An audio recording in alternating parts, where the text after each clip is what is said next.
तो अवधि जीव तामे बहु सोच पोच। समय भी कम है और बड़ी चिंताएं हैं, बड़ा झंझट है, क्या क्या करोगे। अल्प तो अवधि जीव तामे बहु सोच पोच। करीबे को बहुत कुछ काह काह कीजिए। पार ना पुराणन को वेदहों को अंत नहीं। वाणी तो अनंत मन कहां कहां दीजिए।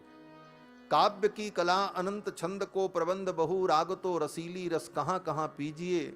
सब बातन की एक बात तुलसी बताए जात। जन्म जो सुधारा चाहो राम नाम लीजिए। भगवान का नाम, इस कलिकाल में भगवान का नाम ही परम साधन है।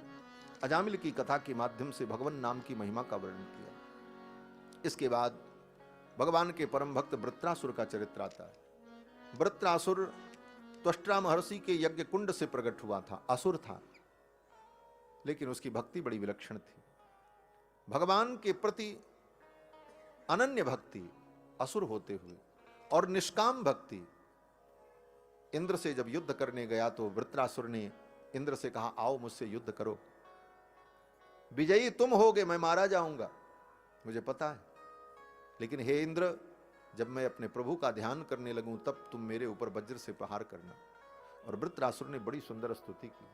वृत्रासुर की स्तुति के 2-3 श्लोक जो हैं बड़े महत्वपूर्ण हैं। भाव उसका यही है कि वृत्रासुर ने भगवान की स्तुति करते हुए कहा कि हे प्रभु, न नाक पृष्ठम न च पारमेष्ठ्यम। न मुझे स्वर्ग चाहिए, न मुझे परम पद चाहिए, न मुझे रसातल का आधिपत्य चाहिए, न मुझे साम्राज्य चाहिए, न मुझे मुक्ति चाहिए, मुझे कुछ नहीं चाहिए। मुझे तो केवल आपके चरणों का अनुराग चाहिए। हे गोविंद, मेरे हृदय में वो तड़प पैदा कर दो, वो बेचैनी पैदा कर दो कि मैं आपके लिए तड़पता रहूं। ऐसा विलक्षण वरदान उस असुर ने भगवान से मांगा और कुछ नहीं मांगा। ये भागवत तो भागवत ग्रंथ निष्काम भक्ति का उपदेश करने वाला ग्रंथ। असुर भी भगवान की भक्ति करता है, कितने निष्काम भाव से, कोई कामना नहीं।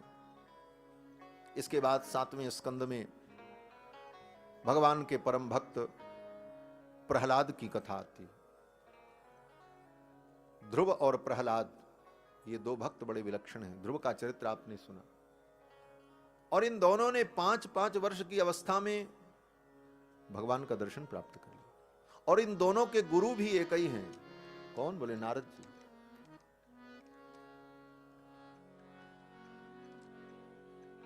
और नारद जी तो बड़े अद्भुत पुरुष हैं। नारद जी के तो बहुत शिष्य हैं, एक से एक दिव्य। लेकिन नारद जी के 4 शिष्य ऐसे हैं जिनसे हमारी सनातन संस्कृति परिपूर्ण होती है।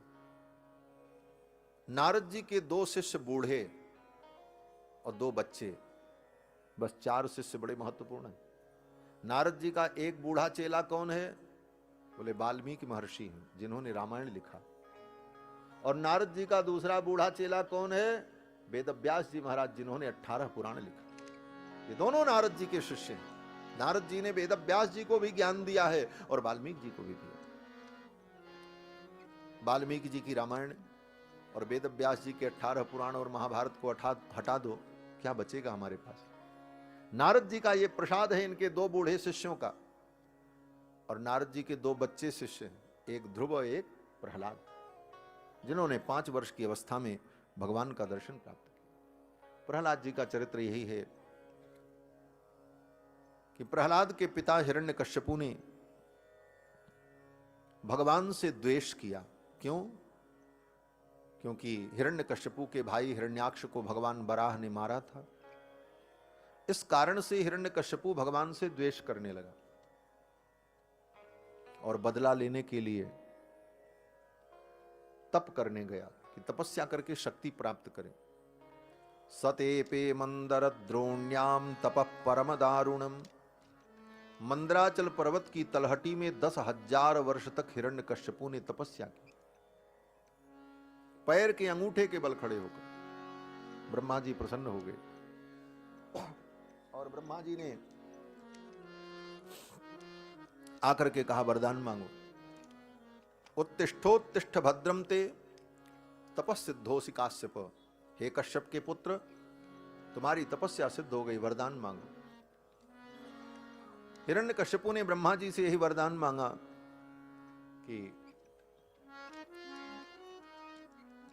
मैं न दिन में मरूं न रात में मरूं, न अस्त्र से न शस्त्र से, न मुझे देवता मार सके न हमें मनुष्य मार सके। ब्रह्मा की बनाई हुई 84 लाख योनि किसी प्राणी से मेरी मृत्यु न हो, ऐसा विलक्षण वरदान मांगा महाराज। ब्रह्मा जी ने तथास्तु कहा। ब्रह्मा जी तो चले गए। उसी समय से हिरण्यकश्यपु भगवान से द्वेष करने लगा और गदा लेकर के निकल पड़ा भगवान को ढूंढने के लिए। भगवान कहां मिलेंगे? भगवान नारायण को ढूंढने के लिए निकला। बोलो श्री सीता रामचंद्र भगवान की, श्री लक्ष्मी नारायण भगवान की।